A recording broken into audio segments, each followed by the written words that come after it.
Hello guys, welcome to my channel for new battle report. Another practice game with Infernal Dwarves.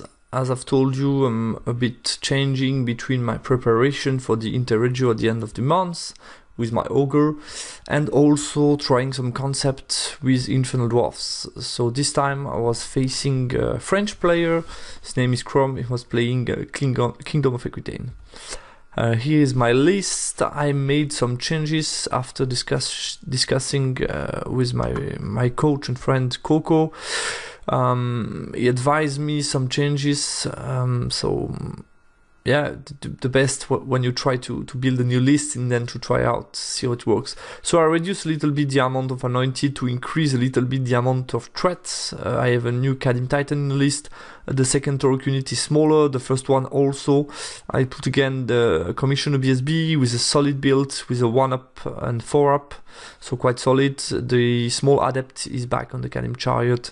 And then in core I'm going more MSU with 2 small units of Flintlock and 2 units of Slaves, which is definitely, I think, much more my playstyle. So yeah, not bad at all. 2 binding scroll to be more aggressive. I think if you want to be aggressive and go into combat, you need at least 1 binding scroll. Of course, getting 2 is always better and allows you sometimes to be even more aggressive, because then you can bind 2 rounds in a row. To give you a very concrete example, in my last battle against Wesser who was playing Sylvan Elves, basically the combat with the bull against Dryad, I would have felt much more comfortable with a binding scroll, because I could just have a binding scrolled either the +1 strength or the reroll to hit divine attack, and then my bull would have most likely survived this combat. So I think binding scroll are really key, at least one in the list that want to play some combat with important pieces is almost mandatory, so to say.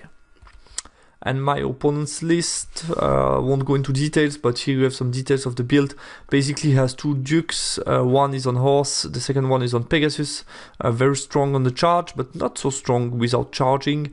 A damsel on foot, master shamanism, which is quite special. Yeah, you don't see that, it's not so common, you don't see that often for a Kingdom of Equitaine player. A paladin on foot who will be within a unit of Knight Forlorn, 25 of them with a Rangers Company and the Sacred Reliquary. So yeah, the so-called Forlorn Star, which is a strong unit, but as you can see, there are a lot of points in this unit, almost 1/4 of the list, more or less. 3 units of Realm Knights in core, one of them a bit bigger with the Roland banner to be a bit strong against range attack. 5 Aspirant with Musician, 10 Brigands, and 2 units of Chaff plus 2 Scorpion. I thought the idea of Scorpion is quite interesting, because for 230 points you have a threat against big single model, single monsters, character, and so on. Never like multi-wound, especially multi-wound D3 +1 and clipped wings. It's always scary for a really low costing point. So I thought that was an interesting idea to add in a KoE list. We played Dawn Assault, secure target, here in my space selection. Of course, some very strong magical setup in this matchup with Toxic Breath and Quicksilver Lash plus Molten Copper. So that might do some damage. My opponent took +1 strength, Swarm of Insect, which is good against Kingdom of Equitaine, and my Great Bull. The Break the Spirit, which is always good, Hereditary, and then he got Quicksilver Lash with his Crown of the Wizard King, which is not maybe the best spell against me. Yeah, so as I've told you, strong character setup, especially on the charge. I have to make sure that they don't get some juicy charges. My magical setup, I'm feeling quite confident. I think that's my key weapon in this game. 2 Scorpions are big threats. I need to use cover, especially with the mage who are on Chariot and on Great Bull. I don't want them to get killed and then lose all my magical advantage. So I need to be smart in the way I will put, in the position I will put my mages to be able to cast spell. The first target will be the Pegasus Lord, I think.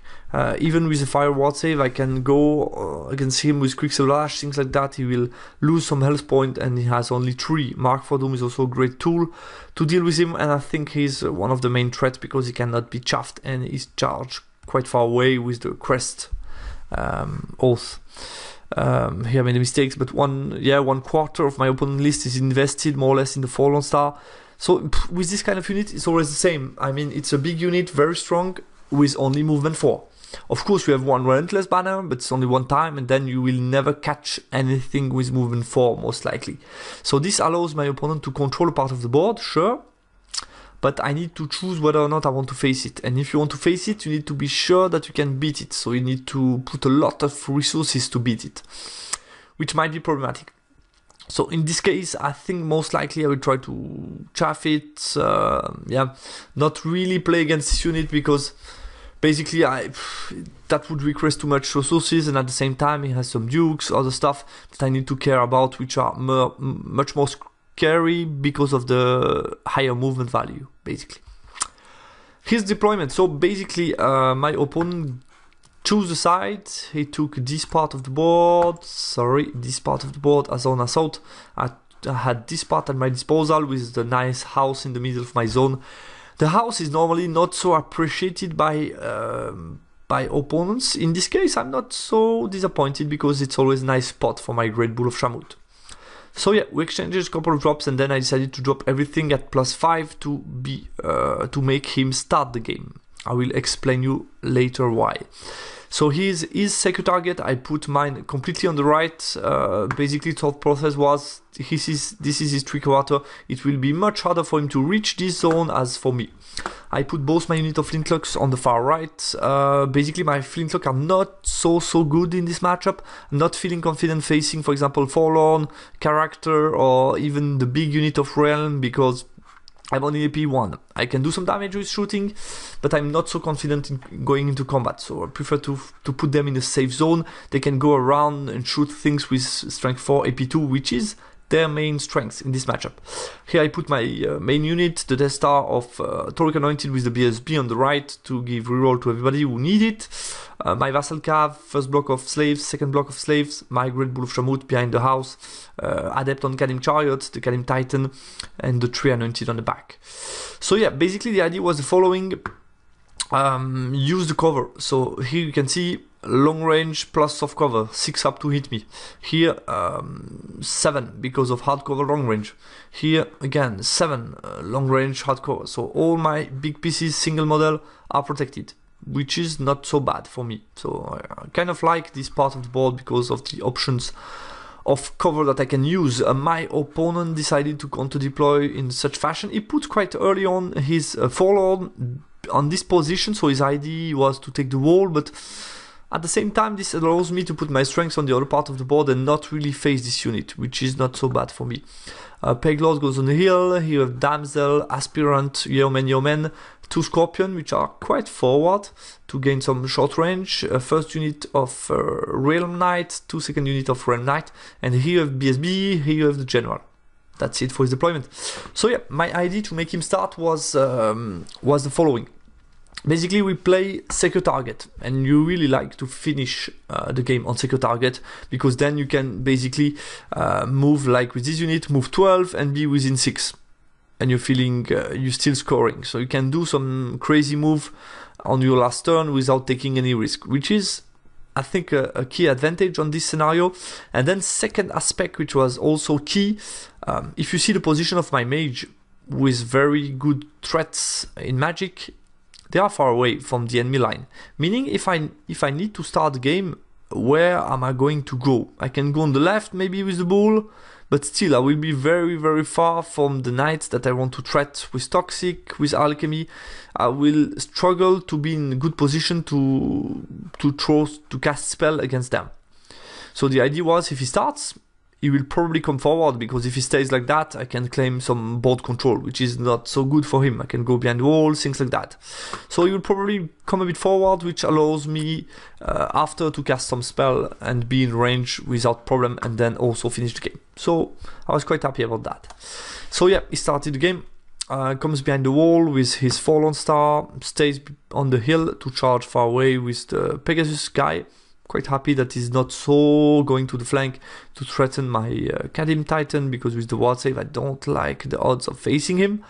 Aspirant go a bit to the side, he goes out of arc with the Yeoman, but at the same time quite far away from the other knights, meaning if I'm able to cause panic, that might be interesting for me. Other unit of yeomen moves a bit forward. Realm Knight, yeah, they kind of zone the position I could take, and he moves both small unit of Realm to go for the objective on the right. On my part, then magic, sorry. +1 strength on the Forlorn, I wasn't going to charge. I mean, if you see what I was going to do, charge alone with Kadim Titan, I didn't understand really that spell, and then it tried a Swarm of Insect on the Kadim Titan. I was able to dispel it.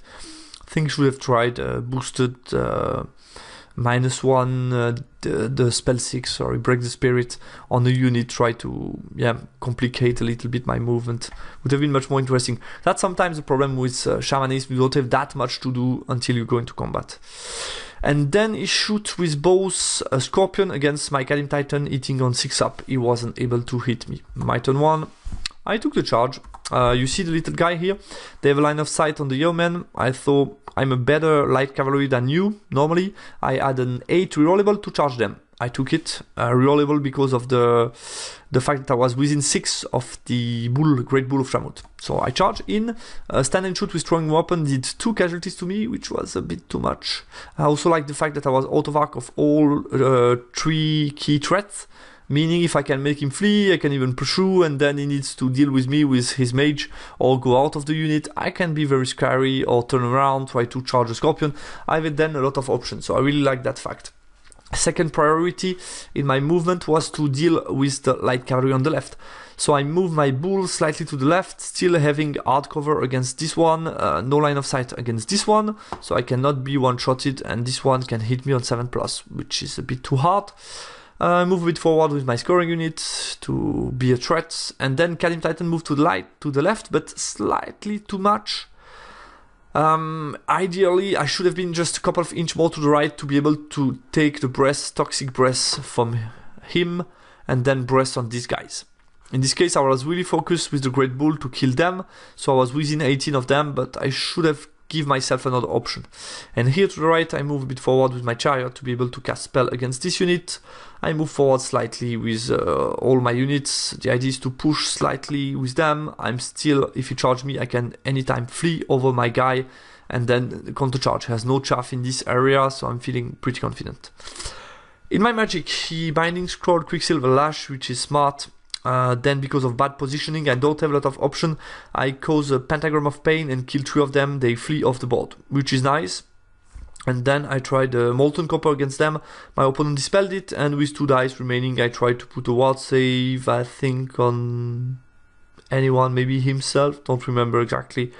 But yeah, I tried to put a ward save, my opponent dispelled it. Close combat, I killed 2, he killed 1 of me. I win by 2, which was nice.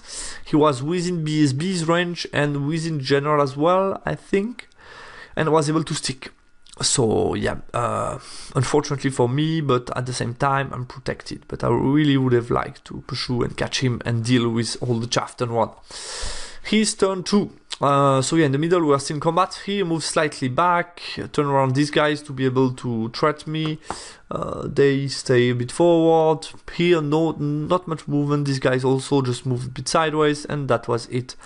Basically, with no more chaff, I think in his part of the game, he wasn't really aggressive enough, because with this unit, he could have chaff everybody, move forward with the Forlorn. He's not scared of this guy. He could have pushed a bit more to try to make me do a hard decision. Yeah, in this case, he didn't do much with the movement. In the magic, he tried to put +1 strength on the yeoman, dispelled it.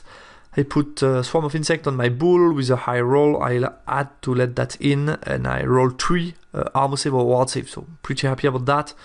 I think in this case it was not too dangerous to take Swarm of Insect. I'm protected from War Machine. He has only Swarm of Insect that can threat me from distance. I can heal myself with Pentagram later on. I was feeling okay. And then I was able to get Hereditary with 3 dice against 3 on this unit, which is unfortunate, but that can happen. In shooting, I was able to kill 2 of slaves. Here we did 1 casualty each. I'm still alive, but he's still alive too. And with the shooting, I was able to kill 1 Torque Anointed, which is not bad with the Scorpion. My turn 2. I try a long 11 rerollable charge on 2 dice with these guys on the close combat. Really like the idea of possible long overrun on them, which might be very interesting. But I failed the charge. I corrected my mistakes on the left to be within 18 to breast against them. I just moved the Toruk, the Great Bull a little bit. Right side, I made put myself in position to cast spell on them. And as you can see, I use my slave and move forward, but I use them as well as a screen, meaning if he wants to shoot at my Kadim Chariot, it's long range, soft cover, 6 up. Not bad. And yeah, the guys on the right pretty static, ready to shoot at this unit. In the magic, this time no binding scroll anymore, so he dispels Quicksilver Lash on them, then I'm able to cast a Molten Copper, kill 3 of them, which is really nice, and then put a Breast Weapon on Kadim Titan with 2 dice, luckily, and with the Breast Weapon, kill everybody. I had a crazy roll, did like 9 wounds, it was really crazy, and was able to kill them, so I'm really happy because now I'm feeling quite confident on the left part with more combat power than him, so this is nice. And then close combat, I was able to kill 1. This time he was too far away from General, too far away from BSB. I was able to catch him, so I was really happy. I dealt with the chaff. I have 1 guy left. And with the Flintlock, I was able to kill 1 of these guys. And that was it. Let's move on to Eastern Tree. Eastern Tree, remains behind the wall. The Pegasus is still not so mobile, not coming to the side. I was a bit surprised that he's not playing a bit more aggressive with him because I cannot chaff him. This unit is also staying pretty static. The guys here just move bits within the cover, but still, they are not too much of a threat for me, and I'm feeling okay with all the power I have on the right. And then in the magic phase, I try to put Swarm of Insect on him, I dispel it. I tried Break the Spirit with 3 dice against this one, but long range was hard and he failed the cast. And then I was able to get Quicksilver Lash on them, but did nothing. Only a 4+ armor save, so he wasn't able to roll any 4+. Shooting, he was able to kill my Vassal Cav, and with Scorpion to kill another Tauric Anointed. And let's move on to my turn 3. And this time I'm able to get another 11 rerollable in. So really happy I'm able to charge Scorpion with Overrun in the second one, which is awesome because dealing with War Machine allows me to do much more stuff, especially with the Great Bull that can move forward. This guy also, I can do much more. So I think that's a key blow to my opponent's plan. So yeah, just move him forward, move with the guys, didn't do much because basically I think the game is pretty much over more or less. Magic Face, I'm casting Quicksilver Lash on them, I guess. He dispelled it. I'm wanting to force Discipline check. He was a bit far away from him. And no reroll, 8 leadership, that can go out of the board really quickly. I cast a Molten Copper, kill 2 guys in one of these units. Toxic, I kill 1 Forlorn. And then shooting, the Flintlock this time hit much better and I was able to kill 3 guys on this unit. He passed the both panic check. And then in close combat, I was able to do 2 wounds. He did nothing to me. I had the charge, 2 rank, 2 wounds, 1 by 5, no reroll. He fails, break, I overrun onto this one. So that's great. Yeah, he's turn 4, which will be the last turn because then we decided to stop. But as you can see, he just moved a bit around, tried to prepare counter charge against these guys. But I mean, next turn will be mine, so I can always, if I kill this one, like overrun, charge this one, turn around, charge a flank without the contact of the Lord. I have some options. I think they are not good enough to charge the flank here, but my best bet would be if I'm able to break this one, overrun, and then charge this one. But yeah, what can did I write something about the Binding Scroll, Break the Spirit, trial Insect on this guy, and I put like +1 strength on something. I dispelled Hereditary, and close combat he was able to stick. I did 4 wounds, he did 1. It's a -5 again, but he was able to stick this time thanks to the general proximity. So yeah, this time he was able to stick, but I mean we stopped the game here. Basically what would have happened in the coming turn, this guy could just safely move around here, cast Mark for Doom, Toxic against him, 2 very good spell. This guy can just continue cast spell against this unit. He will lose soon Lookout Sir. Here I can, I think, just stay in the position at the moment, continue also with Flintlock, maybe take the wall, shoot at these guys. I have some good options here, continue move forward, take the objective. So I think this objective, it's pretty safe for me. I don't see him coming again to take this objective. Here we'll probably charge the slave. I will probably stay to force him take test in the ring, but I can prepare some kind of counter charge by placing myself with the bull in a position maybe around here, be able to have a line of sight against them maybe.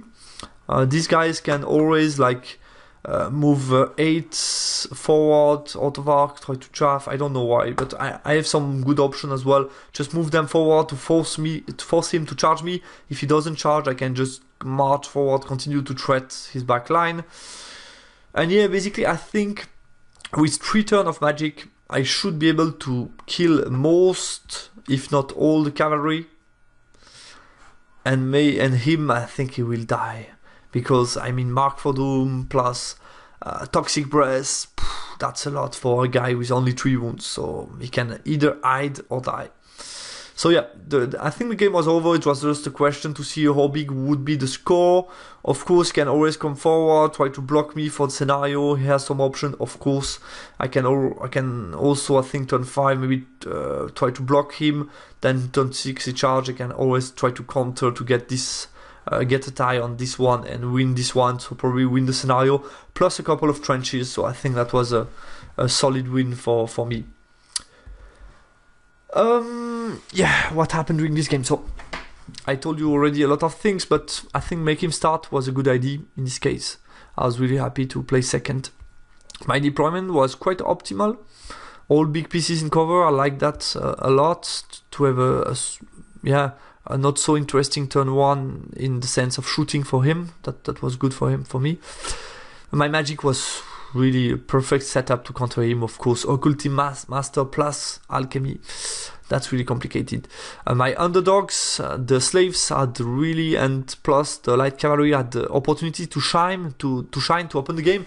Because if I don't take this kind of openings, I think the game is pretty close. I will continue to cast spell, to be in safe spot until I can really do something. But I will continue to go forward with the orc, try stuff. And the fact that I was able to, on the 4th tentative, to get the 11 on 2 dice was key, because then it opened the game when I'm able to kill the scorpions. So they didn't disappoint. They were able to do a lot, I think, both these units. The list, like it a lot. It's much more mobile, a bit more MSU, more my style, definitely. I will probably try out some other stuff. I'm not 100% sure about the 5 Anointed and the BSB within, because, yeah, it's a lot of points. I wasn't too confident going forward with this unit in this game, for example, because I was a bit scared of the other character. The general was better than my BSB, so I was a bit scared of him going into challenge. So yeah, I was a bit scared going forward, and that's a unit that is worth more than 1000 points with BSB. Not 100% sure that's the best unit for this value, but definitely something interesting.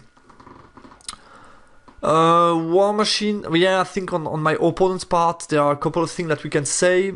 I told him after the game, I think the deployment of War Machine was a key mistake.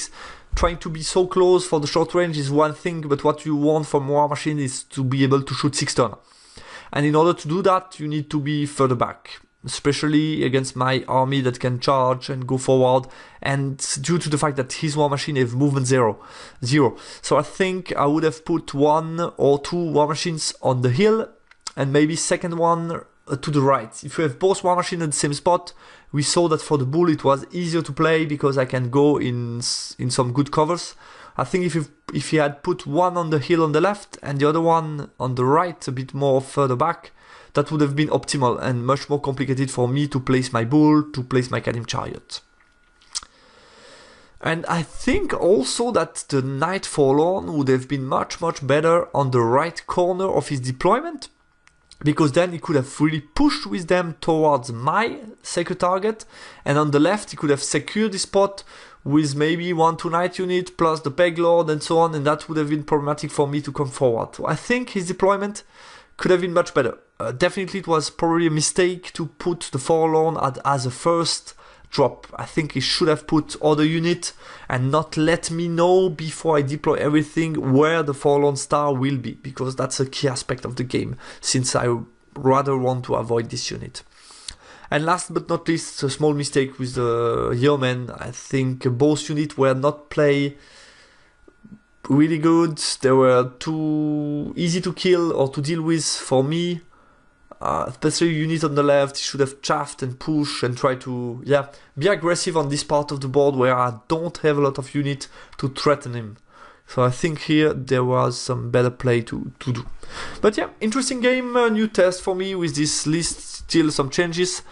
I'm really looking forward to the new version of the book that should be released before the end of the year to see what will be adjusted. Actually, to be honest with you, I'm looking forward to get a definitive version which is a bit stable, and then that I can train with a list, paint stuff. I think until the end of the year I will try to finish painting by August. I still have a few pieces to paint, and then next year definitely I will have some painting project around my ID. Yeah, that would be cool if I'm able to finish soon my Ogre Khan. I don't have a lot of units left to paint, so that would be cool. Okay, that was it, guys. I hope you liked the battle report. I think it's always cool for me and for you if I'm able to do a couple of battle reports about ID, then change a little bit, change again, to not have always the same list. But at the same time, as you expect, the next two tournaments, as I've told you, I will be playing with the same Ogre list. So you will at least see this Ogre list another 8 battles in the upcoming 2 tournaments, plus in the last game of Crippling Rights. So 9 more battles at least with my Ogre Khan army list. And then we will do some more experience with the Infernal Dwarves, especially in November, December. I think I will have a bit more time to experience things. So yeah, thanks everybody for watching the video.